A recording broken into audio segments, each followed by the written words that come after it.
تو آواز بلند کرو.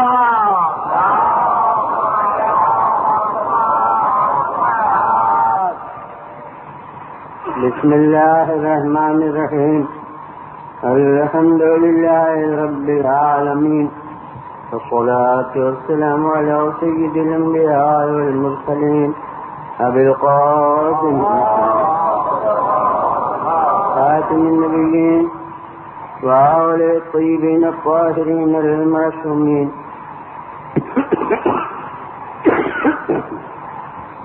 أما بعد، فقد قال الله سبحانه في كتابه المبين وهو أصدق الصادقين: ولنبلونكم بشيء من الخوف والجوع ونقص من الأموال والأنفس والثمرات وبشر الصابرين الذين إذا أصابتهم مصيبة قالوا إنا لله وإنا إليه راجعون.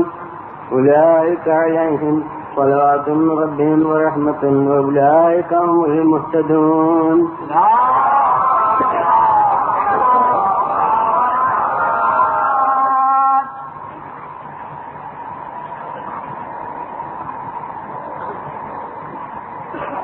ضرور ہم تمہاری آزمائش کریں گے. آزمائش کی لفظی میں ایک دہشت انگیزی مضمر ہے، اور اس کے بعد تفصیل اس کی شروع ہوئی. بلاغت قرآنی نے اس دہشت کو ذرا کم کیا، بے شہین کر کے گھبراؤ نہیں، یہ آزمائش کسی نہ کسی ذرا سی بات سے ہوگی. کچھ خوف. اب اس کے بعد اس سے ارتقا شروع ہوا، جسے میں نے کل دکھلایا تھا کہ پھر بھوک. اب اس کے بعد اور درجہ کیا ہوا تو مقصد من الاموال، اموال کی کمی. پھر اور آگے بڑا درجہ تو جانوں کی کمی.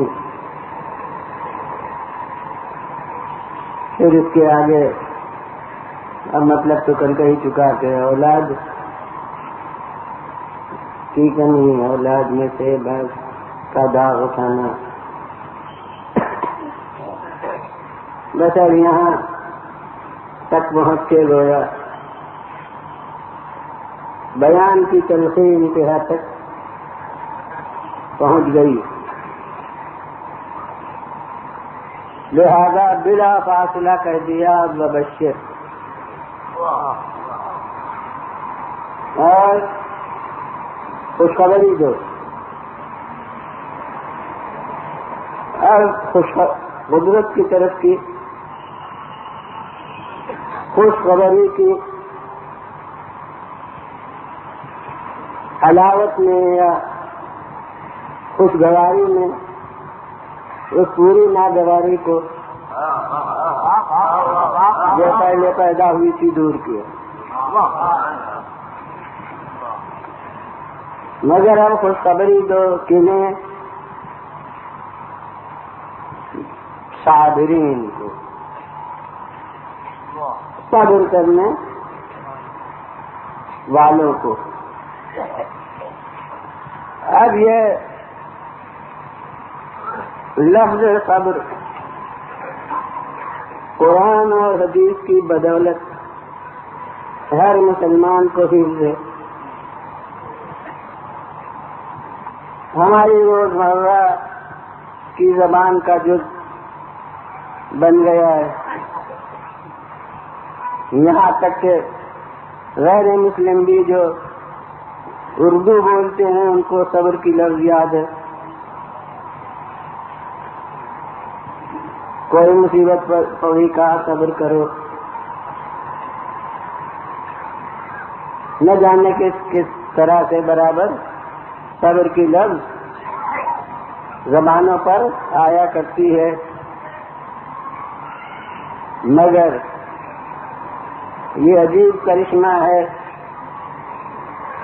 کہ اتنی کثیر الاستعمال لفظ، اتنی روزمرہ کی زبان پر آنے والی لفظ، مگر میں محسوس کرتا ہوں کہ دنیا 1400 برس سے گہوارے اسلام میں پڑھنے کے باوجود مفہوم صبر سے نہ واقف۔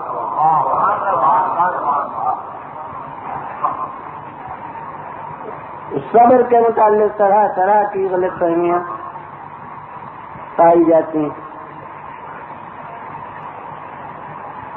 ترقی پسند افراد اور جوان و نوجوان اس کا زیادہ اندازہ رکھتے ہیں۔ میں تو اس ماحول میں یونیورسٹیوں کے رہ کے بالواسطہ واقف ہوا ہوں کہ ان کا بھی ایک تصور ہے صبر کے متعلق جو میرے نزدیک غلط فہمی کی حیثیت رکھتا ہے، اور مذہبی طبقہ جو مدارس کے گہوارے میں پرورش پائے ہوئے ہے، دارالعلوموں میں جنہوں نے سندیں حاصل کی ہیں، وہ بھی مفہوم صبر کے بارے میں نئے نئے تصورات رکھتے ہیں جو میرے نزدیک پر غلط فہمی اور غلط اندیشی پر مبنی ہے۔ یعنی لفظ اتنی روزمرہ کی ہماری زبان سے قریب اور مفہوم اتنا ہمارے ذہن سے دور۔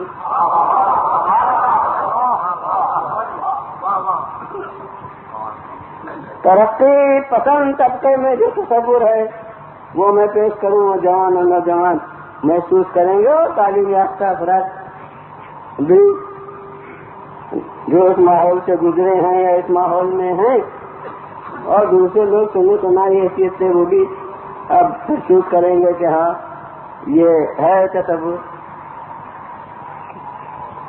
کہ وہ ترقی پسند افراد، ان کا خیال یہ ہے کہ صبر کے معنی ہیں ہر حربے کو سہ لینا، ہر ناگواری کو چپکے سے برداشت کر لینا اور کچھ نہ کرنا۔ اس لیے وہ کہتے ہیں کہ صبر بزدلی کی تلقین ہے۔ وہ کہتے ہیں کہ ہر چیز میں ظاہر ہے کہ آج کل تو سیاست داخل ہوتی ہے، تو وہ کہتے ہیں کہ یہ تعلیم صبر، تلقین صبر، ارباب اقتدار اور صاحبان تخت تاج نے اہل مذہب کو اعلی کار بنا کر یہ تلقین صبر کی افیون کھلائی ہے تاکہ کمزوروں میں قوت مدافعت نہ پیدا ہو، تاکہ جو کچھ بادشاہ کریں، جو کچھ ارباب اقتدار کریں، اس کو یہ چپکے سے سہ لیں۔ تو ان کے نزدیک صبر کے معنی ہیں ہر ظلم کو چپکے سے برداشت کر لینا، اور یوں کہوں کہ کسی قفس کی تیلیوں کو توڑنے کی کوشش نہ کرنا۔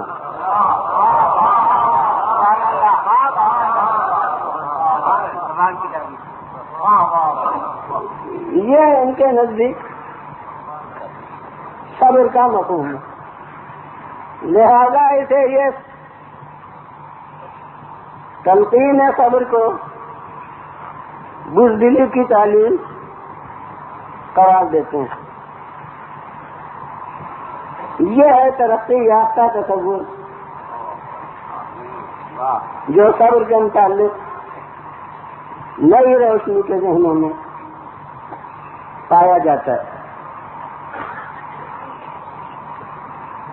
اب مذہبی جماعت جسے ان کے مقابلے میں قرآن حدیث کی لفظ کے سمجھنے کا زیادہ حقدار ہونا چاہیے، وہ جو سمجھتے ہیں وہ زیادہ قریب سے سنی ہوئی میری باتیں میں اسی حلقے سے تعلق رکھتا ہوں، جسے اس ترقی یافتہ زبان میں دقیانوسی تصور کہہ سکتے ہیں، اسے میں ظاہر ہے اس سے زیادہ واقف ہوں۔ تو اس میں جو صبر کے تصورات ہیں وہ بھی مجھے معلوم ہے۔ ایک تصور صبر کا یہ ہے کہ احساس غم ہی نہ ہو،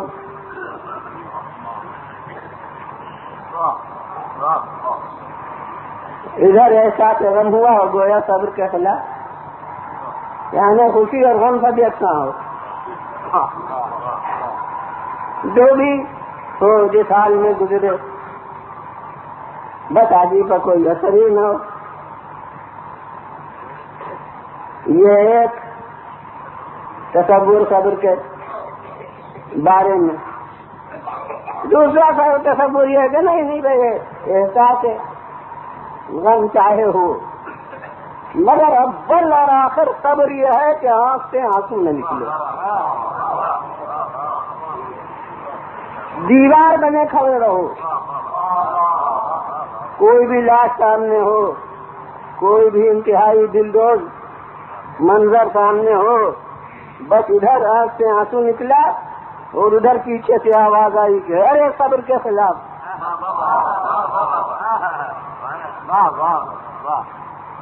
ان کے نزدیک شروع سے لے کر آخر تک میں یار صبر آنکھ سے آنسو نہ نکلنا ہے اور گریا منافی صبر ہے۔ اب جتنا زیادہ گریا ہو اتنا زیادہ صبر کی مخالفت، صبر کے منافی۔ اب یہ تو پاکستان ہے، اپنا ملک ہوتا تو میں کہتا کہ جتنا زیادہ گریا ہو اتنا مہا پاپ۔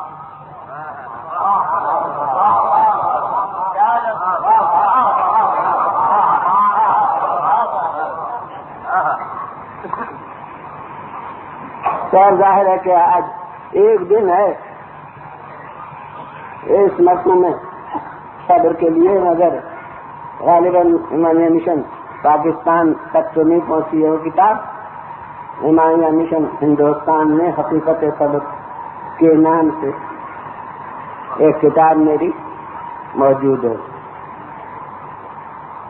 وہ کتاب بھی ایک مفصل تقریر کا خلاصہ۔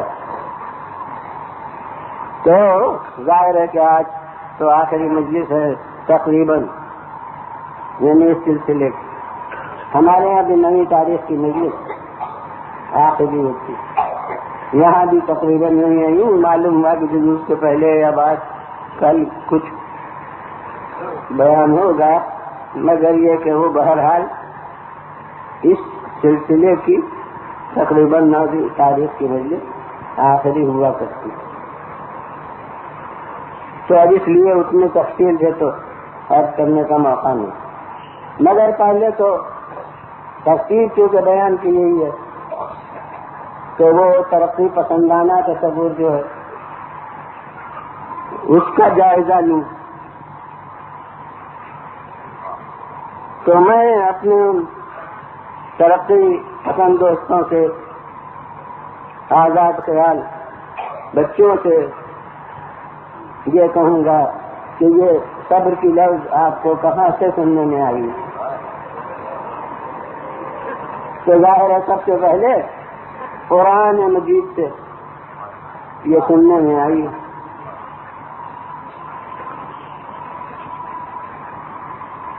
تو جو قرآن میں صبر کا محلے استعمال ہو اس کے خلاف آپ کو کسی تصور کے کسی کسی مفہوم کو ذہن میں لانے کا حق نہیں.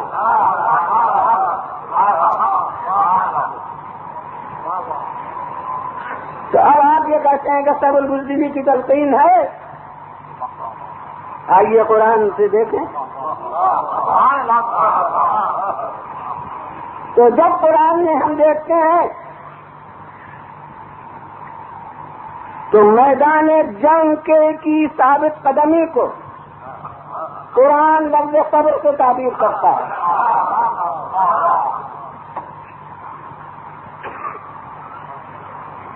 اور اس کے لیے ایک نہیں بہت سی آیتیں ہیں، مگر یہاں میں صرف ایک چیز یاد دلاؤں گا. ارشاد ہوا ان یکن منکم 20 صابرون یغلبوا 200.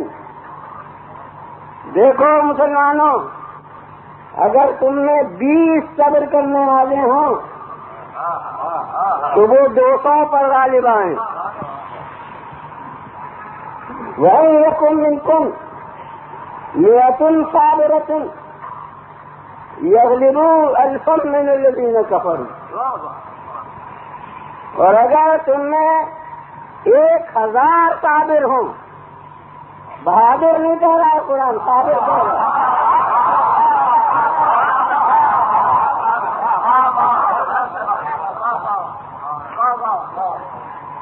اگر تم میں 1000 صابر ہوں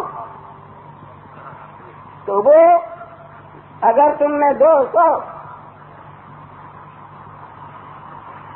100 100 صابرۃ، اگر تم میں 100 صابر ہوں تو یغلبوا الفا من الذین کفروا. بعض لفظ ہیں دنیا نے ان کو دشنام سمجھ لیا، اس لیے میں ان کے صحیح معنی جو ہیں اس کے ساتھ ترجمہ کرتا ہوں.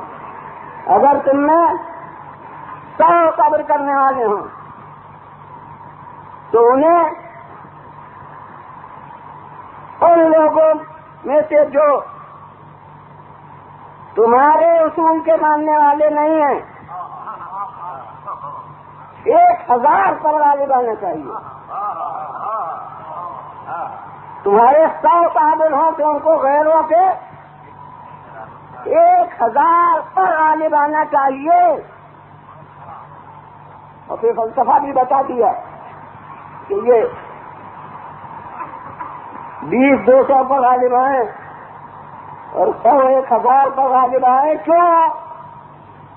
ذالک بانہم قوم لا یفقہون، اس لیے کہ وہ تعداد میں زیادہ صحیح مگر بصیرت ایمانی کے عامل نہیں ہے. لہذا تمہاری کمی تعداد کو توازن پورا ہونا چاہیے تمہاری قوت ایمانی سے.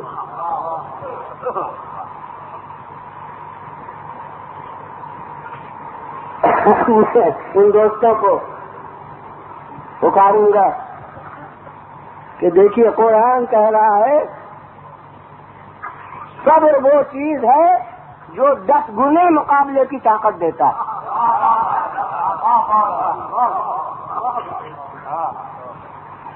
تو اب یہ بزدلی کی تعلیم ہے.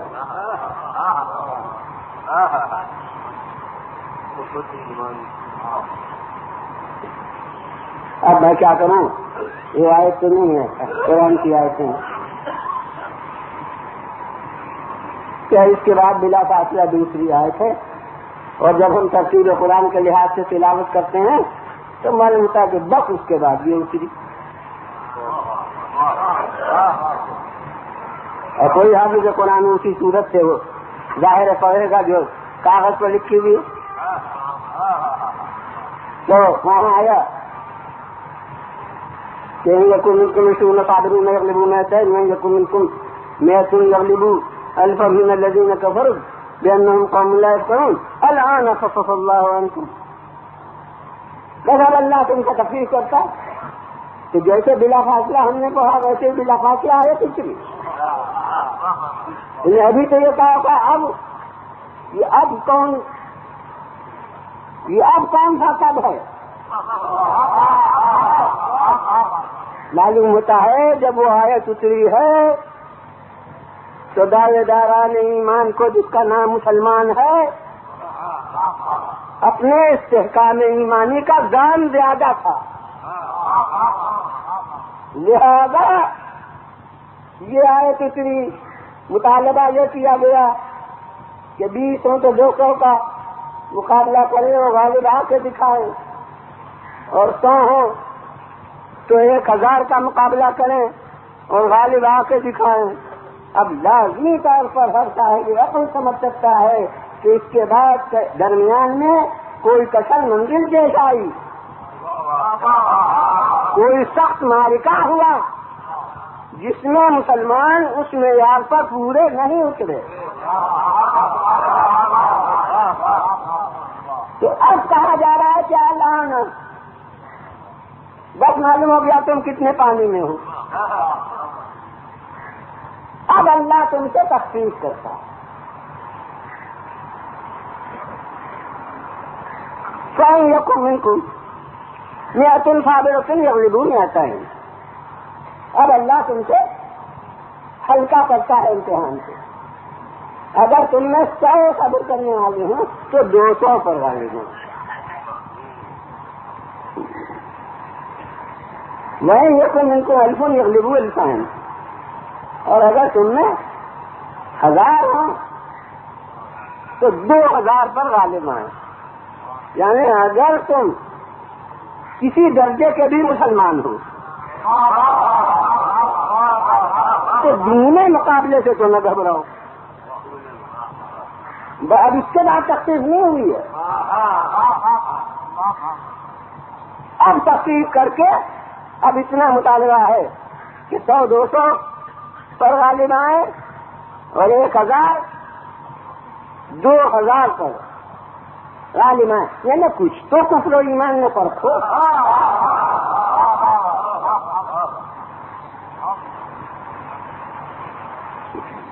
یغلبوا الفین باذن اللہ، اللہ کے حکم سے، واللہ مع الصابرین، اور اللہ صبر کرنے والوں کے ساتھ ہے۔ تو پہلا مطالبہ بھی بنا صبر تھا، یہ دوسرا مطالبہ بھی بنا صبر ہے۔ معلوم ہوا کہ وہ ایک معیار صبر ہی کا ہے جو 10 گنے مقابلے سے تیار کرتا ہے، اور ایک سب سے کم معیار صبر ہی کا ہے جو دونوں کے مقابلے کی دعوت دیتا ہے۔ تو بس اب یہ حضرات تعلیم یافتہ ترقی یافتہ یہ بتائیں کہ میدان جنگ میں صبر کیا یہ ہے کہ تلوار آئے سر جھکا دو، نیزہ آئے سینہ بڑھا دو، یہ کوئی اہنسا والا مقابلہ تو نہیں ہے، یہ کوئی عدم تشدد والا مقابلہ وجود کا مقابلہ تو نہیں ہے۔ تو اب یہ کیا ہے؟ میدان جنگ میں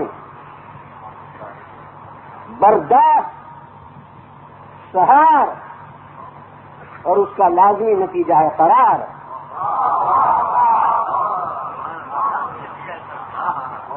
اسے قرآن صبر کہہ رہا ہے۔ اب میری آنکھوں میں آنکھیں ڈال کے کوئی کہے کہ صبر بزدلی کی تعلیم ہے،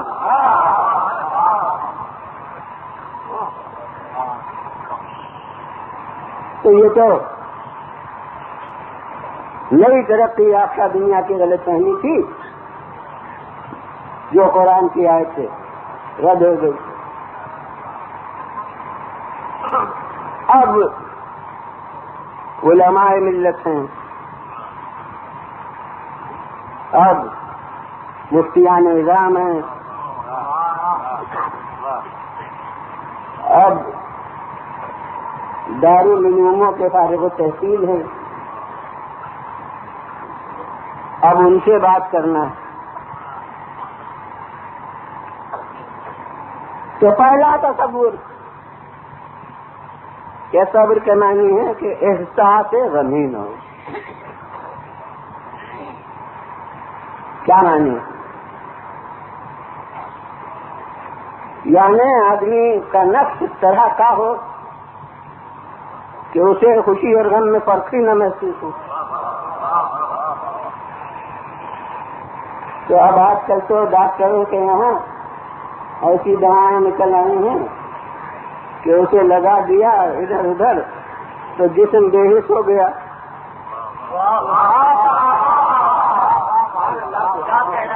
اب نشتر لگا اور روف نہ کی تو کارنامہ کیا ہے؟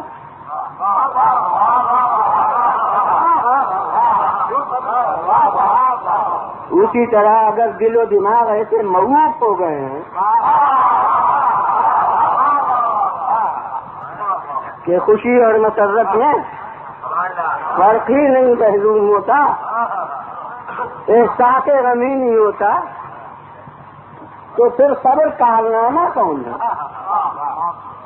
یوں کہیں گے کہ آدمی ایسا ہے کہ اسے احساس غمی نہیں ہوتا، مگر ہم کہیں کہ یہ کارنامہ ہے، اس کا کمال ہے کہ اس نے احساس غم نہیں کیا.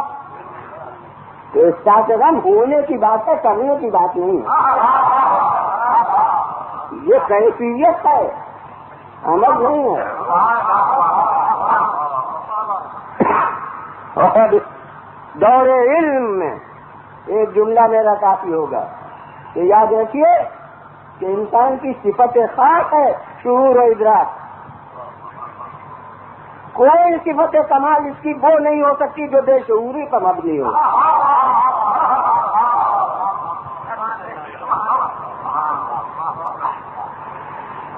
تو بے حس ہونا، بے شعور ہونا کوئی کمال کی بات نہیں.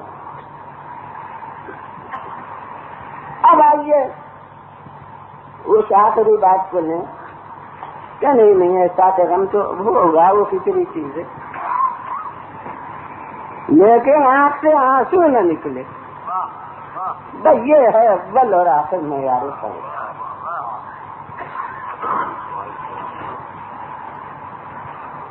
اب ابھی ان حضرات سے تو میں صرف صحیفہ فطرت کے روح سے گفتگو کر رہا ہوں، نہ قرآن ہے ابھی نہ حدیث ہے.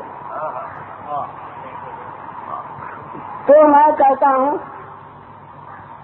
کہ یہ کیا بات ہے کہ کوئی غم ہوتا ہے تو پیر تو نہیں پسیجتے،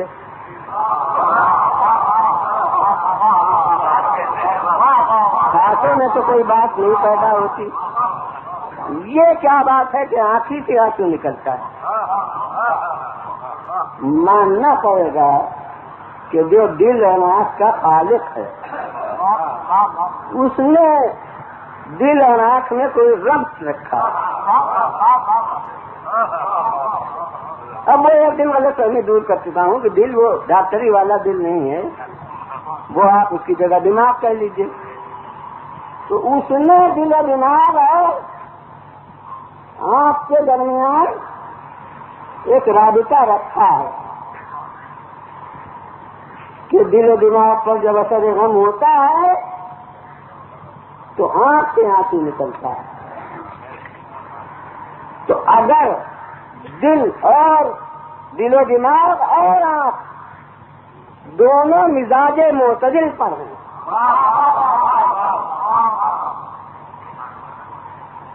تو جو اثر دل و دماغ پر ہوگا اس کا اثر آنکھ سے نمودار ہوگا. یہ اس کی طرف سے قرار دی ہوئی فطرت ہے اور اسلام دین فطرت ہے اور پیغمبر اسلام پیغمبر فطرت ہے. لہذا ان کی کوئی تعلیم فطرت کے خلاف نہیں ہو سکتی.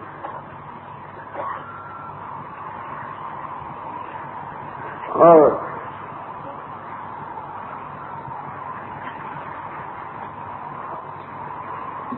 جو غیر فطری بات ہے اس کی تعلیم کا مطالبہ اسلام نہیں کر سکتا.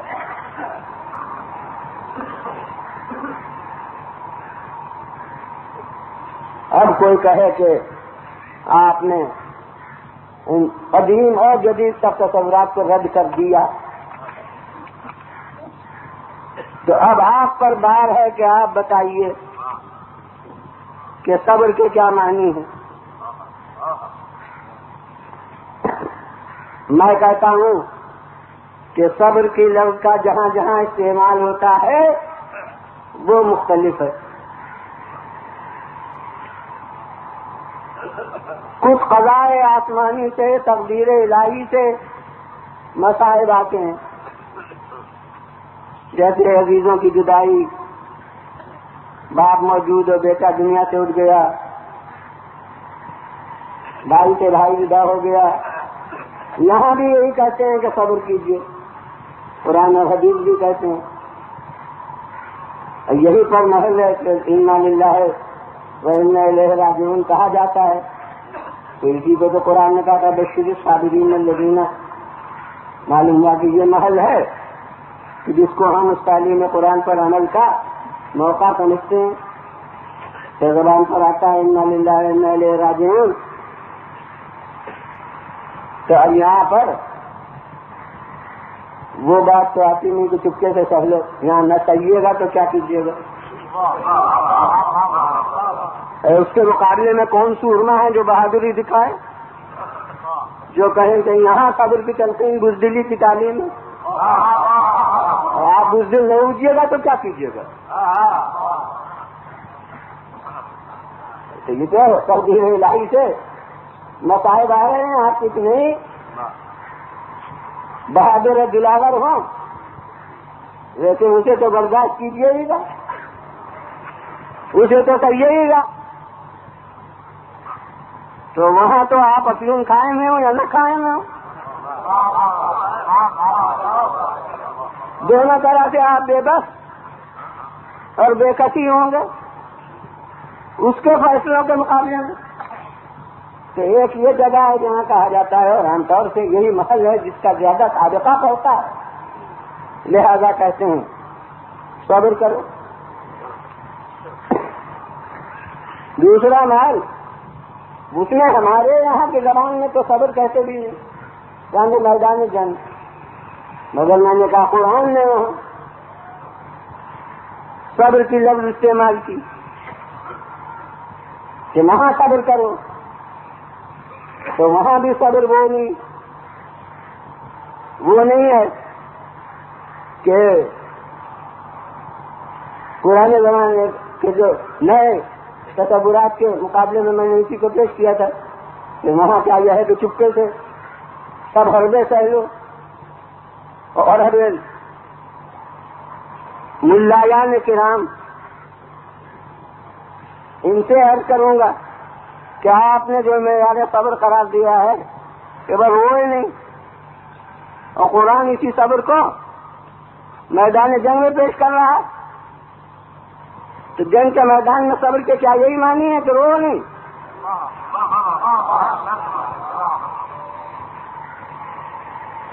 اگر رو دیے میدان جنگ میں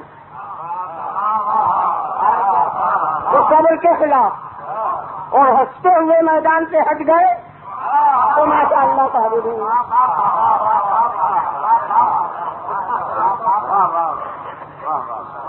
تو ظاہر ہے کہ منتظر ہی نہیں ہوتا، مطلب چسپاں ہی نہیں ہوتا میدان جنگ کے موقع سے کہ رو نہیں یا احساس غم نہ کرو، کوئی بھی یہاں آ کے بات بنتی نہیں.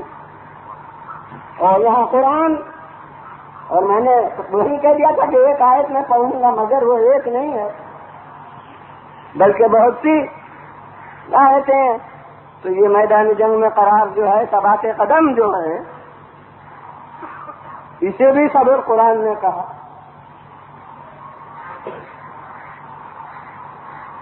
اس کے علاوہ ایک صبر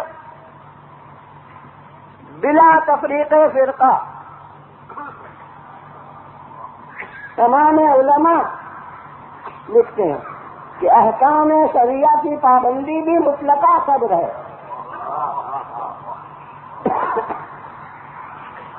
یعنی پوری دنیا شریعت صبر میں داخل ہے، کیونکہ احکام شریعہ میں کچھ باتوں کا حکم ہے، کچھ باتوں سے ممانعت ہے، یعنی اوامر ہیں اور نواہی ہیں. تو کہتے ہیں صبر کی دو قسمیں ہیں، ایک صبر عن المحبوب اور ایک صبر علی المکروہ، یعنی پسند طبع چیز کی جدائی پر صبر اور ناپسند چیز کے ہونے پر صبر۔ تو کہتے ہیں اوامر جتنے ہیں یعنی جن کو عمل میں لانے کی پابندی ہے وہ سب صبر علی المکروہ میں داخل ہیں، کیونکہ کوئی کام آپ دل بخا کریں لیکن جس دن سے حکم ہو جائے گا اسی دن سے بار خاطر ہو جائے گا۔ آپ کسی راستے پر روز تفریحاً تشریف لے جاتے ہیں، تفریح ہوگی، لیکن جس دن سے کوئی ضرورت وابستہ ہو جائے گی کہ اب لازماً ہمیں اس ساتھ سے جانا ہے، اس دن سے تفریح ختم اور کبیدگی خاطر حاضر، یعنی پابندی فطرتاً ناگوار۔ تو اب اگر احکام شرعیہ کی پابندی کسی نے کی تو جتنے واجبات عمل میں لاتا ہے وہ سب خواہش نفس کے خلاف ہیں۔ یہ چاہتا ہے صاحب آزاد رہے، ہر وقت جتنے مشاغل ہیں ان میں جو جس وقت دل چاہے کرتا رہے۔ اب اس پر پابندی ہو گئی کہ 5 وقت ان تمام مشاغل کو ترک کر کے آؤ مصلی عبادت پر اور نماز پڑھو۔ تو اب یہ بہت سے میں نے اس دن کہا کہ روزے کے پابند ہیں اور نماز کے پابند نہیں، یہ ہر دن اپنے مشاغل پر یہ پہرا بیٹھنا اور اس میں سے اتنا خلل انداز ہونا اپنے مصروفیتوں میں، یہ کتنی ناگوار بات ہے۔ لیکن اگر پابند شرع ہے اور اس کی پابندی کرتا ہے تو اس کے معنی ہے کہ صبر کی منزل ہے جسے وہ طے کرتا ہے۔ ایسے ہی تمام واجبات۔ وہ تو مجھے خیال ہے کہ مجھے وقت وہ کتنا ہی میں تھوڑا سا اضافہ کر دوں کیونکہ کہہ دیا گیا کہ چھٹی کا دن ہے، پھر بھی ایک اور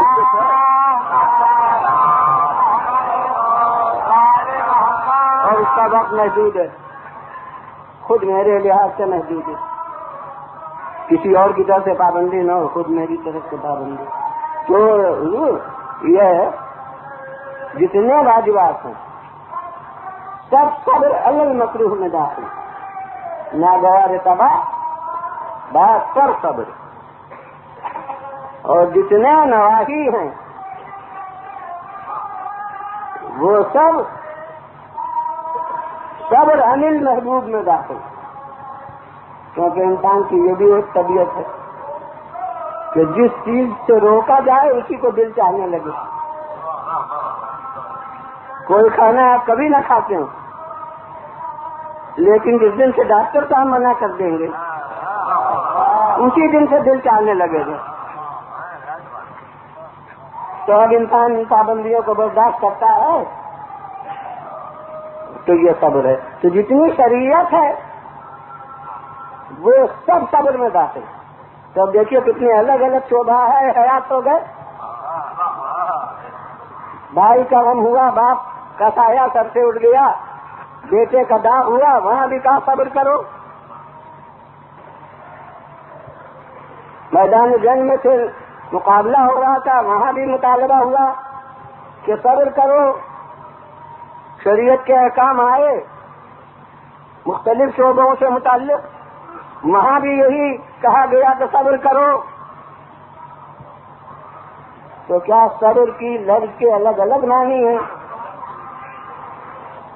یعنی وہ معنی کچھ اور ہیں جو باپ بھائی بیٹے کے داغ میں ہوتے ہیں، وہ معنی کچھ اور ہیں جو میدان جنگ میں ہوتے ہیں، وہ معنی کچھ اور ہیں جو احکام شریعہ کی پابندی میں ہوتے ہیں۔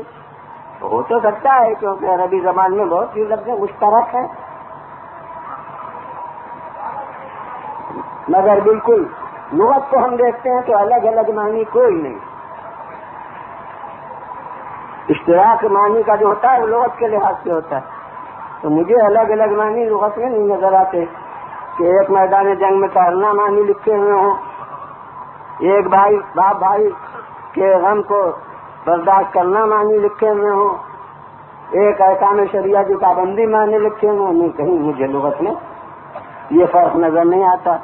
اور ہر سب کا میں لفظ صبر کا استعمال, تو اب میرے اوپر اور ذمہ داری بڑھ گئی. ان سب کو غلط کہنے کے بعد تو ذمہ داری عائد ہوئی تھی کہ آپ معنی بتائیے. عام زبان میں عموماً انگریزی لفظ استعمال نہیں کرتا ہوں, لیکن جہاں روزمرہ کی لفظ اس کے سوا ملتی نہ ہو وہاں مجبوری ہو جاتی کہ اسی کی بنا پر مجھے چیلنج ہو سکتا تھا کہ صاحب آپ بتائیے. پھر اسے غلط قرار دیا, اسے غلط قرار دیا, اسے غلط قرار دیا, تو آپ بتائیے صبر کے کیا معنی. اور اب خود اپنی طرف سے اور مشکل میں پھنس گیا کہ اب میں انکار کر رہا ہوں کہ الگ الگ معنی نہیں ہے, تو اب مجھے کوئی جامع معنی کہنے ہیں کہ ہر محل پر وہ صادق ہیں. اسی معنی سے باپ بھائی کے غم والا صبر ہو, اسی معنی سے میدان جنگ کا صبر ہو, اسی معنی سے احکام شریعہ والا صبر ہو, سب اسی ایک مفہوم کے تحت میں داخل ہوں. تو بس اب جو معنی میں عرض کرتا ہوں اور مفہوم جس کو منطق میں تعریف کرتے ہیں وہ تو مختصر الفاظی ہوتے ہیں, مگر اب اس مختصر الفاظ پر آپ غور کر لیجیے گا صبر و سکون کے لمحات میں کہ وہ جامع مفہوم ہے یا نہیں. میں کہتا ہوں صبر کے نہ وہ معنی ہے, رو نہیں نہ وہ معنی ہے.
اسی معنی سے باپ بھائی کے غم والا صبر ہو, اسی معنی سے میدان جنگ کا صبر ہو, اسی معنی سے احکام شریعہ والا صبر ہو, سب اسی ایک مفہوم کے تحت میں داخل ہوں. تو بس اب جو معنی میں عرض کرتا ہوں اور مفہوم جس کو منطق میں تعریف کرتے ہیں وہ تو مختصر الفاظی ہوتے ہیں, مگر اب اس مختصر الفاظ پر آپ غور کر لیجیے گا صبر و سکون کے لمحات میں کہ وہ جامع مفہوم ہے یا نہیں. میں کہتا ہوں صبر کے نہ وہ معنی ہے کہ رو نہیں, نہ وہ معنی ہے کہ احساس غم نہ ہو, نہ وہ معنی ہے کہ چپکے سے سہ لو. صبر کے ایک معنی ہے اور اسی معنی کے لحاظ سے ہر محل پر اس کا استعمال ہے. میں کہتا ہوں صبر کے معنی ہیں کہ کوئی وقت کی شدت, کوئی سختی اور مصیبت تمہیں فرض کے جادے سے نہ ہٹائے.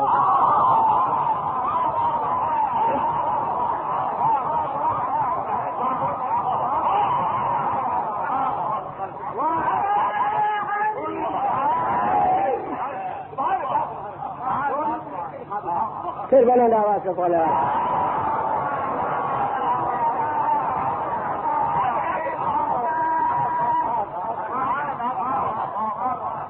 کہاں پر فرض کیا ہے وہ الگ بات ہے، مفہوم ایک ہے، وہ یہ ہے کہ کوئی سختی و مصیبت، کوئی ناخوشگوار حالات کا دھوکہ، کوئی سخت سے سخت آفت کا بہاؤ تمہیں صحیح جیسے فرض کے تقاضے سے، فرض کے زیادہ سے نہ ہٹائے،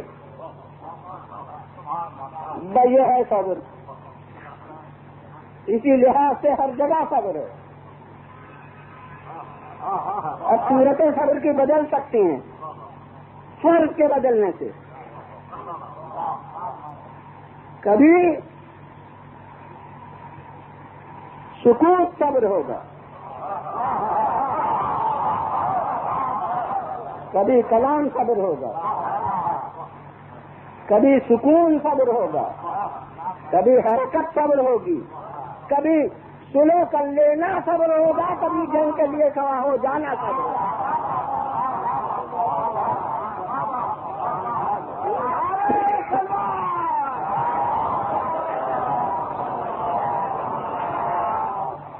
پھر بنے گا تو فلواج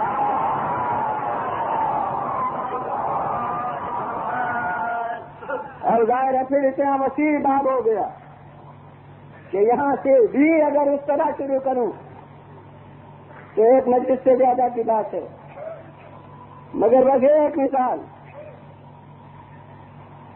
کہ سن 2 ہجری سے جہاد کا سلسلہ شروع ہوا، بدر ہے، احد ہے، خندق ہے، خیبر ہے، وہاں ایک میدان ہے جنگ کا، اس جنگ کے میدان سے قدم ہٹانا خلاف صبر۔ یہ کسی کا دل چاہتا ہوگا کہ میں یہ حکایت لذیذ ہے، اس کو ذرا آگے بڑھا،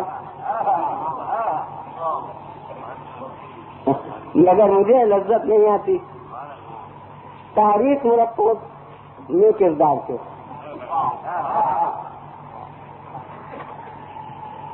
مجھے کردار کے روشن جلموں کے بیان کرنے سے فرصت نہیں جو میں تاریخ دے سکوں۔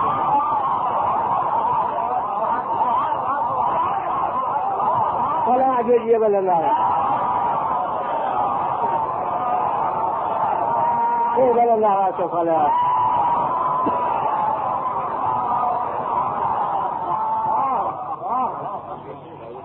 تو جناب یہ ایک میدان ہے، مال میدان کے بدل رہے ہیں، مگر وہ سر ایک طرح کا میدان ہے، بدر احد خندق خیبر ایک میدان ہے۔ اب اس میں قائم رہنا صبر ہے، اس میں جمع رہنا اور پھر جو کرنا چاہیے وہ کرتے رہنا، وہ صبر ہے۔ اور اب ایک میدان بدلتا ہے، اور سن 6 ہجری میں سلو کا میدان آتا ہے، حدیبیہ سن 6 ہجری میں ہوئی، اب یہ سلو کا میدان ہے۔ کوئی کہے سلو کا کوئی میدان ہوتا، میں کہتا ہوں میدان نہ ہوتا تو ثبات قدم مشکل کیوں ہو جاتا؟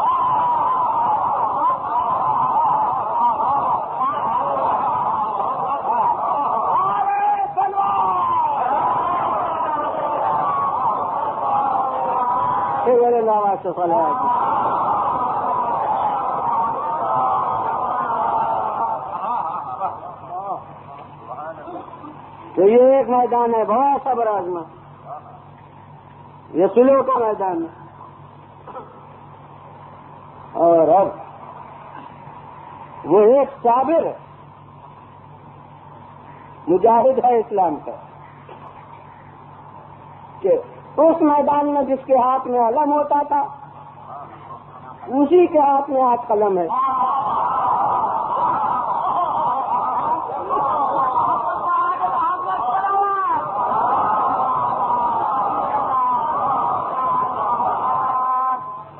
بڑے بڑے غیرت ایمانی کے دعوے داروں میں بے چینی ہے،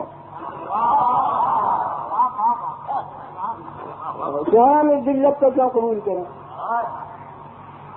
اور اس کو کوئی اضطراب نہیں، اسے کوئی بے چینی نہیں.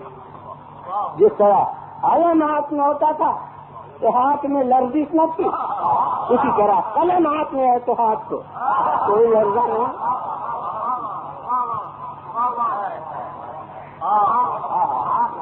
تو معلوم ہوتا ہے کہ اس دن جنگ کے میدان میں ٹھہرنا معیار صبر تھا. قلعوں کے جادو پر ٹھہرنا معیار صبر تھا.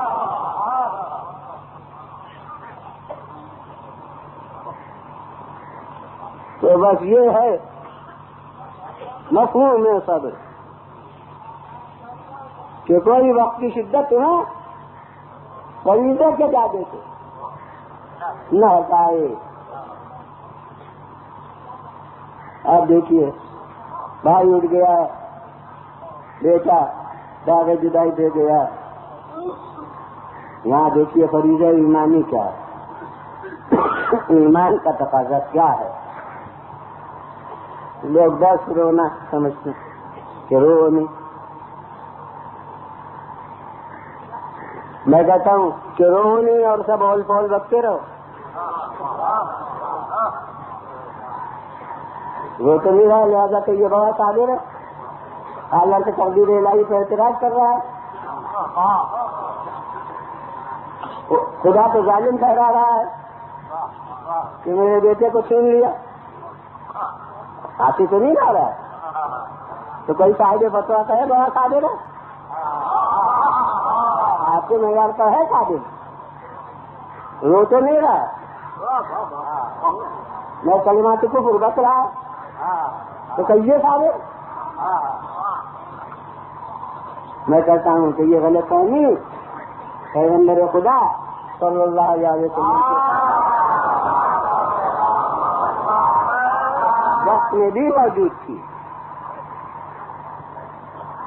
جب جناب ابراہیم فرزند پیغمبر خدا صلی اللہ علیہ وآلہ وسلم عالم اعتذار میں تھے. شاہ عبد الحکمت جسے دہلوی نے مدارج النبوہ میں لکھا کہ جب ابراہیم کا عالم سکرات تھا تو رسول ان کے سر کو گود میں لیے ہوئے بیٹھے تھے اور آنکھوں سے ٹپ ٹپ آنسو گر رہے تھے. تو حاضر الوقت خواب میں سے ظاہر ہے کچھ کے ذہن میں آتا بھی تو کہنے کی ہمت نہ ہوتی، مگر جو دعویٰ تقرب رکھنے والے ہوں ان میں پھر بے باکی بھی پیدا ہو جاتی. تو عین اس وقت حاضر الوقت اشراف میں سے ایک نے کہا انت یا رسول اللہ و تبکی، آپ رسول اللہ اور گریہ فرماتے ہیں. اب اس سوال میں یہ مضمر ہے کہ یہ گریہ آپ کی شان کے خلاف ہے. معلوم ہے کچھ پہرے دار ہیں جو شان رسالت کی حفاظت کے ذمہ دار.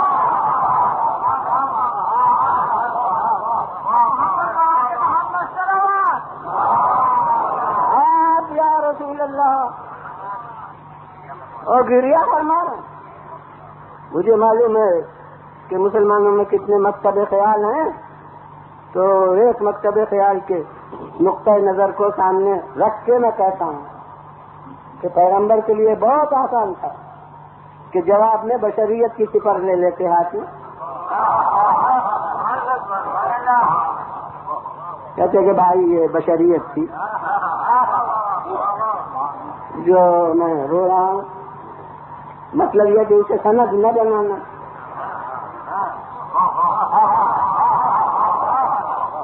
مگر رسول نے کسی بشریت کی سپر ہاتھ میں نہیں لی، آپ نے اصول فرمایا. اور وہ مجمل لفظیں کا رسول کی جس کا میرے 1 گھنٹے کے بیان میں جس کی تشریح آپ کے سامنے تقریباً آئی ہے شروع سے اس وقت تک کہ فرما رہے ہیں رسول کہ ان العین لتدمع وان القلب لیحزن، یا ان القلب لیحزن وإن العين لتدمع ولكننا لا نقول إلا ما يرضي الرب. دیکھو آنکھ تو اشکبار ہوتی ہی ہے اور دل تو احساس غم کرتا ہی ہے.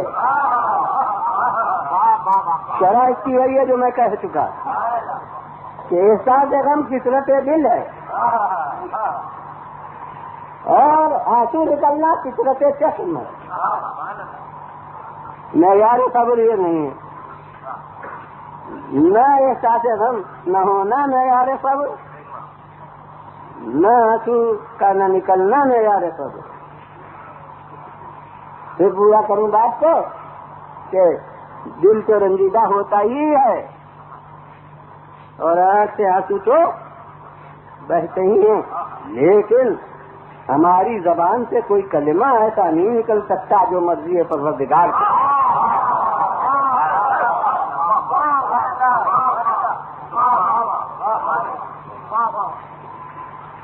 اب ایک روزمرہ کی مثال سے اس کو میں آپ کے سامنے پیش کروں.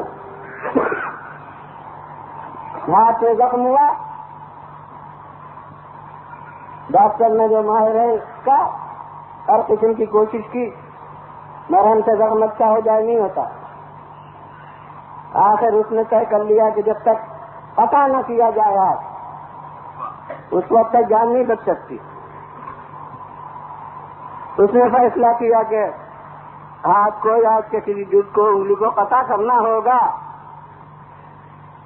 بعض لوگ ہیں ایسے، مجھے میرے علم میں مشاہدے میں، کہ قوت دل دماغ کا اپنے احساس کر کے کہہ دیا کہ ڈاکٹر صاحب بے ہوشی نہ سنگائیے گا. بے ہوشی سنگا کے نہیں، میں برداشت کروں گا. وہ مرا کی زندگی کی مثال ہے کہ ہاتھ بڑھا دیا یا انگلی بڑھا دی جسے قطع کرنا تھا.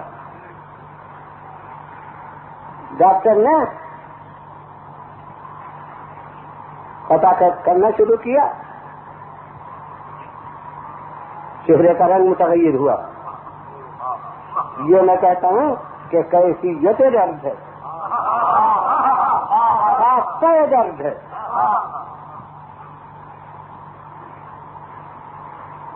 صبر ذرا برداشت کرنے میں دانت بھیچ لیتا ہے کبھی. یہ بھی ہوا، یہ خاصیت تکلیف ہے. ممکن ہے کہ زبان سے اف بھی نکل گئی، یہ خاصیت تکلیف ہے. مگر عین جس وقت چہرے کا رنگ متغیر ہو رہا ہے، عین جس وقت زبان سے اف نکل رہی ہے، عین اس وقت یہ بھی سمجھ رہا ہے کہ جو ہو رہا ہے وہ ٹھیک ہے.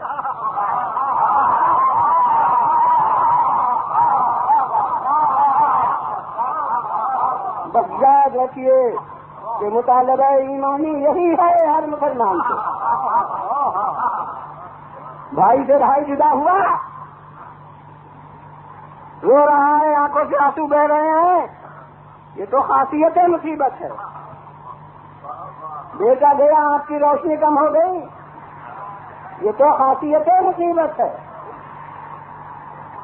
عزیز کے غم میں جو صدمہ ہوا، آنکھوں سے آنسو گئے، وہ تو خاصیت مصیبت ہے.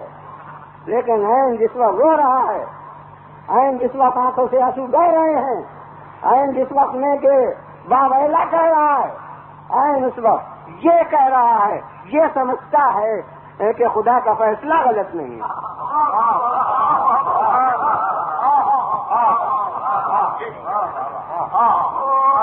اس نے جو کیا ہے وہ درست ہے. اور اس کو کبھی کبھی سوئیوں میں 40 کی مجلسوں میں جہاں داغ تازہ ہوتا ہے، میں نے کہا ہے تو بہتے ہوئے آنسو رک گئے ہیں.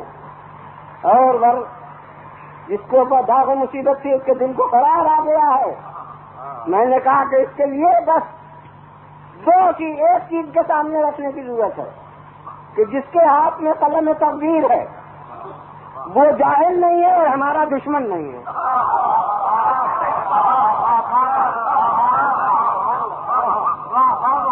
دشمن نہیں ہے اس لیے جان کے برائی نہ کرے گا، اور جاہل نہیں ہے اس لیے بے سمجھے برائی نہ کرے گا.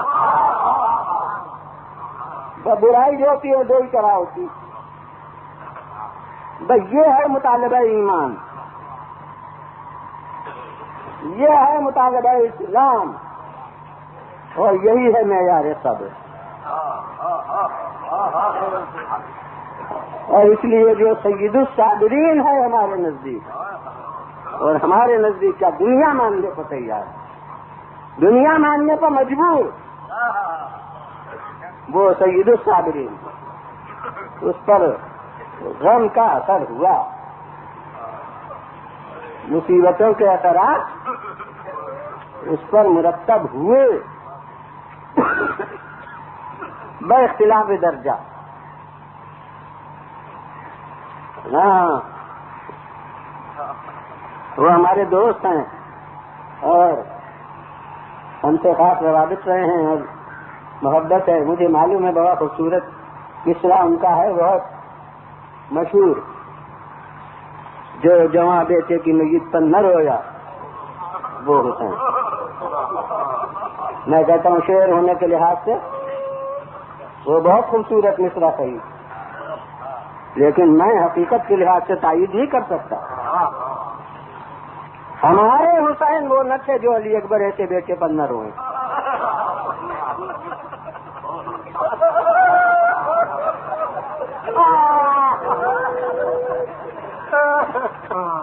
وہ روایات ناقابل انکار ہیں کہ روئے بھی ہیں، مرثیہ بھی پڑھا ہے، اثرات مصیبت بھی مرتب ہوئے ہیں بے اختلاف درجہ.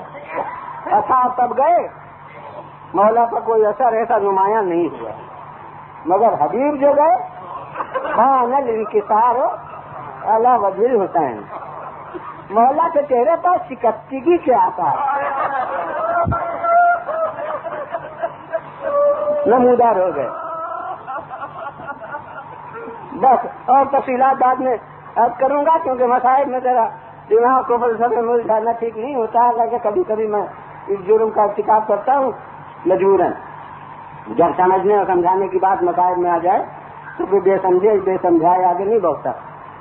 تو میں یہی میں صاف کر دوں، کیونکہ ابھی ابتدا ہے مسائل کی، کہ میرے نزدیک یہ کیفیتیں مرثیے کی لفظیں جو حضرت نے کبھی کبھی مرثیہ پڑھا ہے مختصر جتنا محل تھا، جو اثرات عام تاریخ ہیں، یہ فقط بشریت کے تاثرات ہی نہیں ہیں،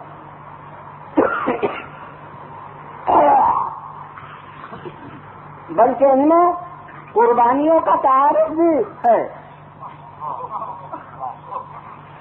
یعنی حسین کے کیفیات بتاتے ہیں کہ گویا دنیا کو غور کرنے کی دعوت دے رہے ہیں کہ دیکھو کیسا میرا بھتیجا ہے جسے میں نے دین کی خاطر قربان کیا،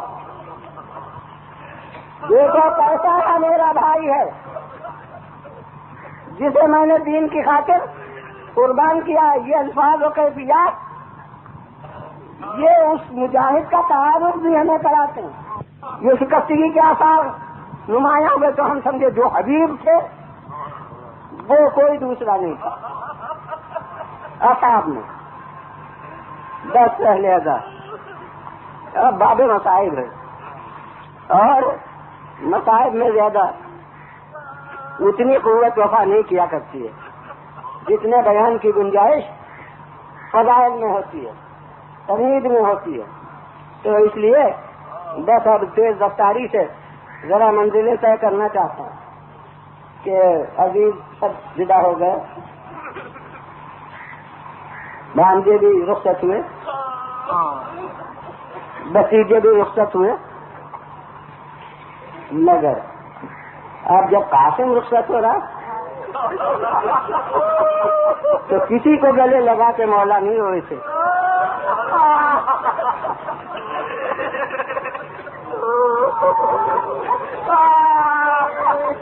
اب قاسم کو گلے لگا کر اتنا روئے، حوالہ کبھی دے دیا پرسوں کہ جناب شیخ مفید نے ارشاد میں پہلے سے کہ تقریباً دونوں چچا بھتیجے کو غش آ گیا. اتنا روز بس ہم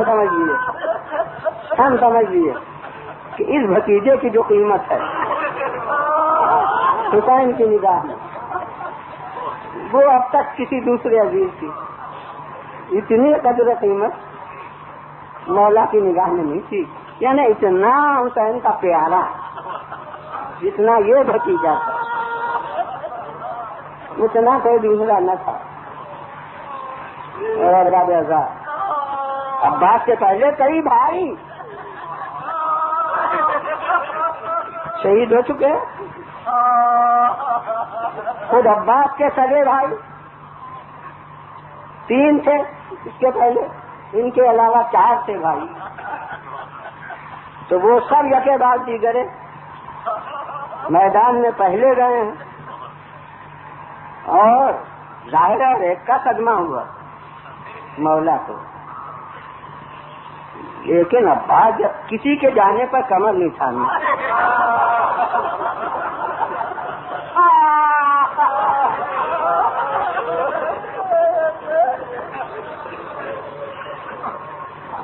اور یہاں شاید کوئی امید کرے گا کہ میں یہ کہوں گا کہ جب عباس کی آواز آئی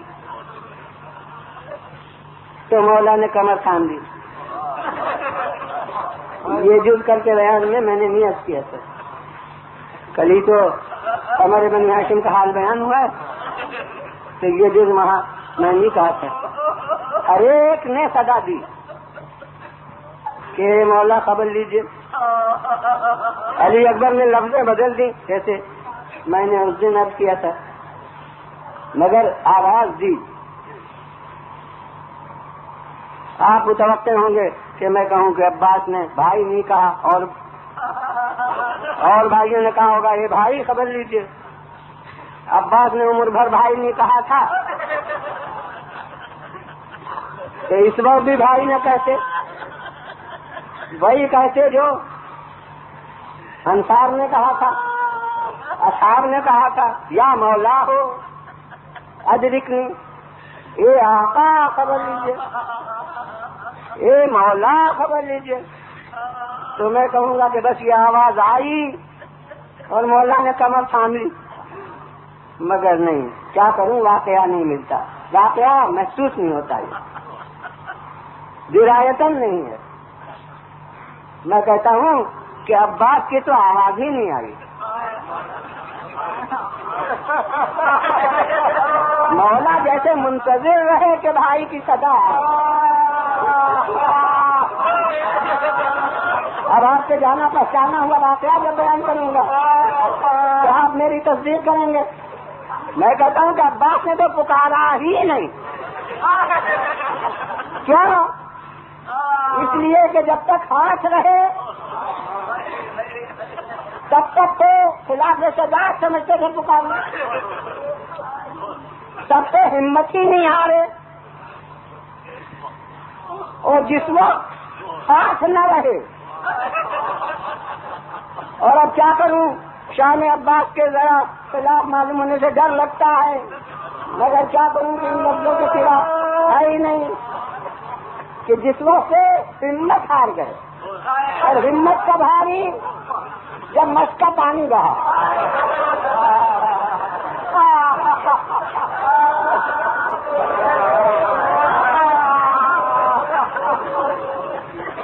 اور اس کے بہت پہلے سے وہ ہے کہ آواز نہیں آئی, پکارا نہیں. میں کہتا ہوں جب تک ہاتھ رہے تب تک تو خلاف سجاد تھا پکارنا, اور جب ہاتھ نہ رہے تو پکارتے کیوں کر مشق کا چشمہ تو جاتے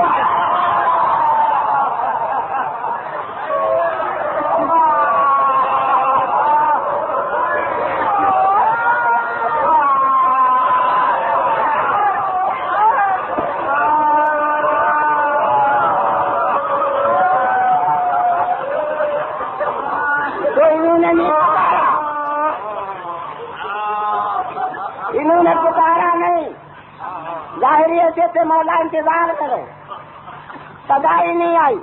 بس ایک دفعہ عالم جھکا, اور پھر نہیں اٹھا تو مولا نے کمر پکڑ لی. کیا لانا ان کا سارا بحری وہ کلت ہوئی جاتی. اب میری کمر ٹوٹ گئی اور چاروں تدبیر کی راہیں ختم ہو گئی. معلوم ہوا کہ بعد جو ہیں وہ کوئی نہیں تھا. بس ماشاءاللہ آپ مصاب ہو لیے. مگر آج تو 9 تاریخ کی مجلس ہے. میں کہتا ہوں رب کے اثر نے مولا کی قوت بشری پر بھی اثر ڈالا ہے. جب تک اصحاب ہے اس وقت تک تو مولا نے لاشیں اٹھوائیں. کسی کی لاش کو میدان میں نہیں رہنے دیا. مگر اصحاب موجود تھے, عزیز موجود تھے, اشارہ کر دیتے تھے, سب لاش کو اٹھا کے لے آتے تھے. معتبر یہ روایت ہے کہ ایک خیمہ تھا. اس خیمے میں لاشوں کو ایک دوسرے کے پہلو میں, اور پھر جب ایک تختہ بن گیا تو پھر اس لاشوں کے اوپر گویا لاشیں چنی جا رہی تھیں. تو اصحاب کی جب تک داری رہی لاشوں کو اٹھوایا. لیکن جب دل کے ٹکڑوں کی باری آئی تو مولا نے اب لاشوں کو خود اٹھایا. اس دن کہہ چکا کہ تاریخ کے لحاظ سے سوا جناب قاسم کے کوئی ایسا نہ تھا جو حد بلوغ پر نہ ہو.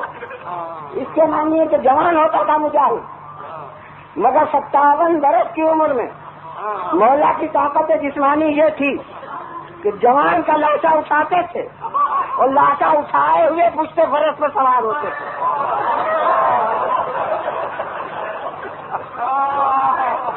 اور اسے لے کر سونے میں لاتے تھے.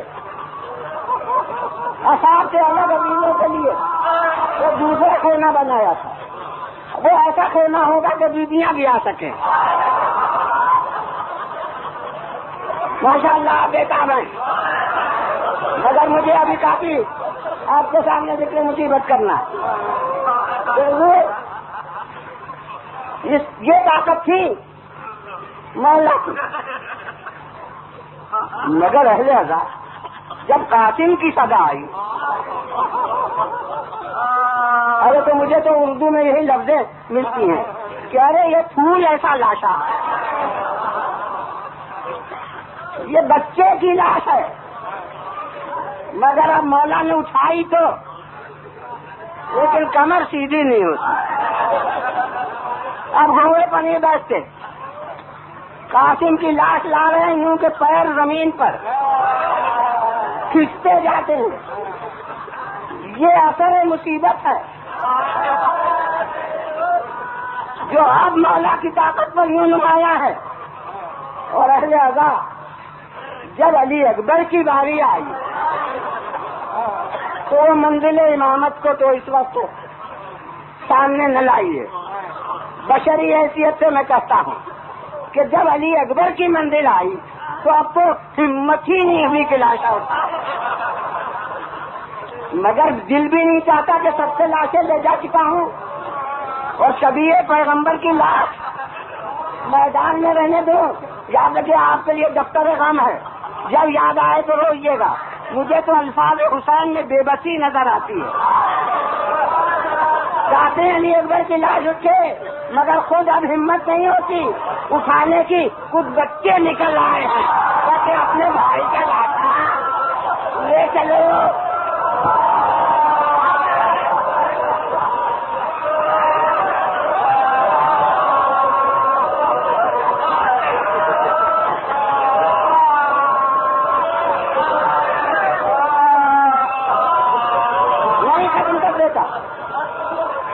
مجلس ہو گیا مگر ہمارے آج 9 تاریخ کی مجلس.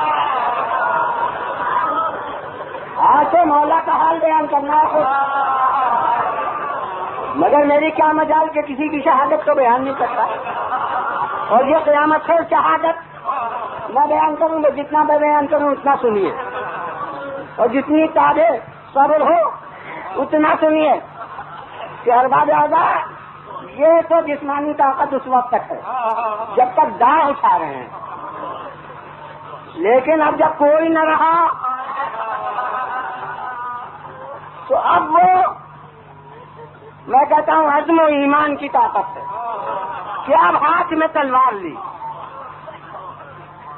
اور بس آپ کے لیے چند جملے جب کر رہا میں کہتا ہوں مولا اب تلوار ہاتھ میں لی. ارے آپ کے جہاد کا لطف تو اس وقت تھا کہ آپ بہتے عباس دانی طرف ہوتے، علی اکبر بائیں طرف ہوتے،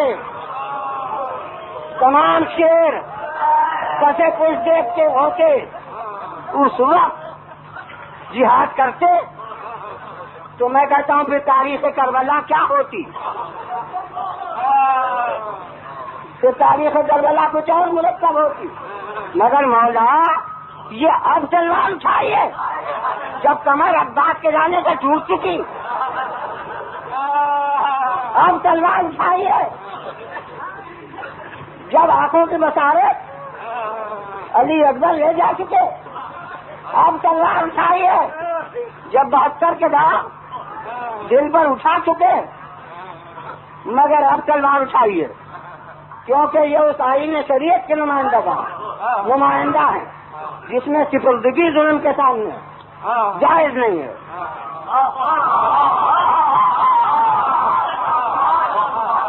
اور انہیں اس آئین شریعت کا، ورنہ ان کے لیے جذباتی طور پر بڑا آسان تھا کہ بہت جاتے کرتے اب میرا گلا کاٹ لو. ارے جب علی اکبر نہ رہے تو زندہ رہ کے کیا کروں گا، جب عباس نہ رہے تو جی کے کیا کروں گا. مگر نہیں، وہ پھر شریعت اسلام کے ترجمان نہ ہوتے. ہاتھ میں اٹھائی اور اب جنگ کی اس 3 دن کی بھوک بھی آتی. اور اب ابن ابی الحدید معتزلی لکھتے ہیں، 7ویں صدی کے سنی عالم ہیں، وہ لکھتے ہیں کہ اب ایسا جہاد کیا کہ 10 محرم سے نکست کے پہلے مقام شجاعت میں صرف علی کا نام لیا جاتا تھا اور اس کے بعد حسین کا نام لیا جانے لگا.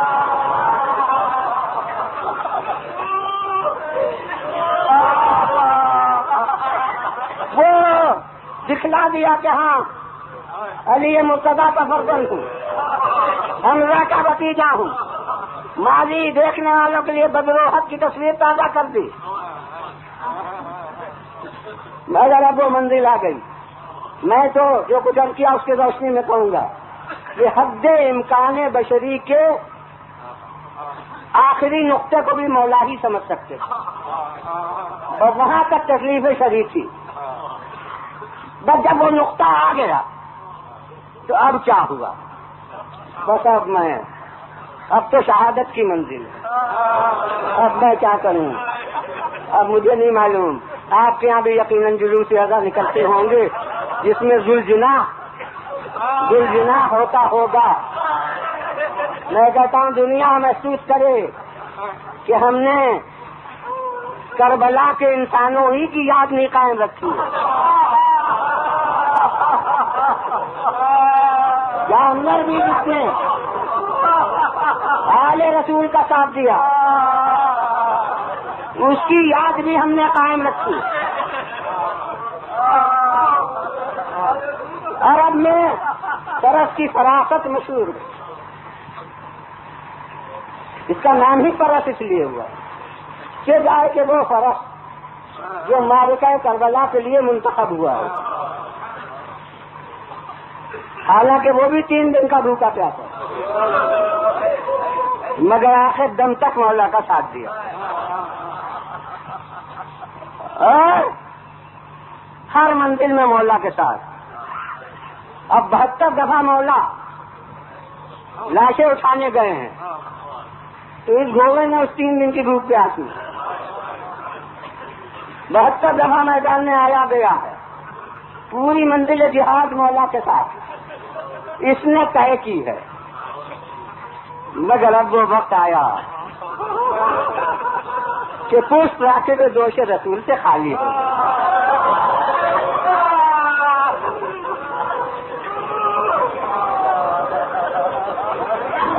اب مجھے معلوم ہے کہ آج برابر پہنچ جاتی ہے، مگر میرے ضمیر ایمانی نے قبول نہیں کیے.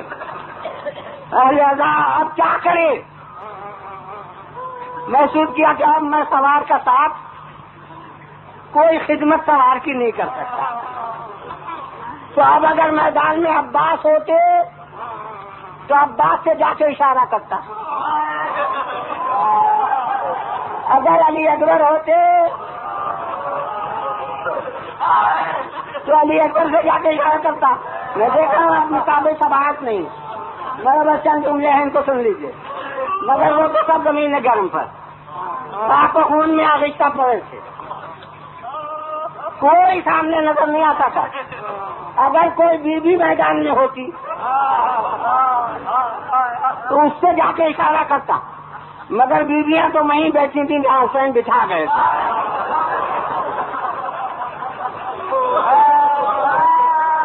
کوئی فرد میدان میں نہ تھی تو اب کیا کیا؟ پیشانی اپنی خون حسین سے رنگین کی اور سیدھا ڈرے خیمہ پر گیا اور ایک آواز بلند کی. اپنے دروازے پر کوئی خاتون نہیں آئی. ارے سکینہ دروازے دیکھا کہ باغے سکینی دین دھلا ہوا خیمے میں گئی اور کہا آئے میرے بابا آئے میرے. youtube.com کے لیے مہاکوی مرزا جمال کی پیشکش.